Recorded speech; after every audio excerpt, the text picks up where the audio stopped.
Patindi ng patindi ang labanan sa pagitan po ng mga Guerrero at Montenegro sa FPJ sa Batang Quiapo.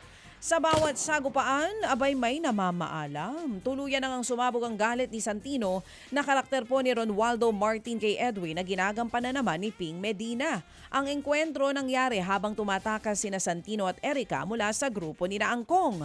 Susunod namang sasabog ang galit ni Tanggol sa mga Guerrero. Dahil sa pagdukot sa kanyang lola Tindeng, susugod na ang mga Montenegro. Abangan pa rin po mga kapatid ang maiinit na tagpo sa Batang Quiapo tuwing alas 8 ng gabi sa TV5. Pangarap daw po naman ni Daniel Padilla ang maging matagumpay na negosyante. Kwento po ni DJ, umaasa siyang matutupad ang kanyang kahilingan sa susunod na taon. Siya po daw excited na lumago ang kanyang mga negosyo. Aminado rin po si Daniel na mas hands-on siya sa pagnenegosyo ngayon kumpara sa pag-arte. Pinasok niya raw ito para nga palaguin ang kanyang kinita mula sa pag-aartista. Kakatapos po lamang ng pinagbidahang action serie po ni Daniel na Incognito. Samantala, babalik na po sa Pilipinas para magkonsyerto ang K-pop rock band na Day 6. Para po yan sa kanilang 10th anniversary concert na The Decade sa January 24, 2026. Gaganapin po yan sa SM Mall of Asia Arena. Abang-abang muna ang fans para po sa detalye tungkol sa bentahan ng tickets. Bukod dyan, magkakaroon din sila ng concert sa South Korea, Malaysia, Hong Kong, Vietnam at maging sa Thailand.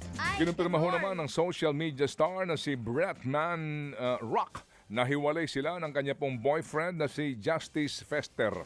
Sa IG story, sinabi po ni Bretman na pareho nilang desisyon ang paghihiwalay matapos ang higit na 1 taong relasyon. Sa kabila niyan, magkaibigan pa rin daw sila ni Justice. Mas pinili raw nila na mag-focus na lamang daw ngayon sa kanilang mental health at self-love. Samantala, dinumog ang Filipino-Canadian Hollywood actor na si Manny Jacinto sa kanyang fan event na ginanap po dito sa Pilipinas. Kilig na kilig ang mga suswerteng fans na nakayakap po kay Manny sa Pasay. Naka-perfect score si Manny sa palarong Pinoy Henyo.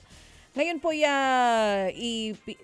nandito nga po ang aktor para sa promotion ng kanyang bagong pelikula na Freakier Friday, kung saan kasama niya si Lindsay Lohan at Jamie Lee Curtis. Showing na po sa mga sinihan ang Freakier Friday simula ngayong araw. Yun.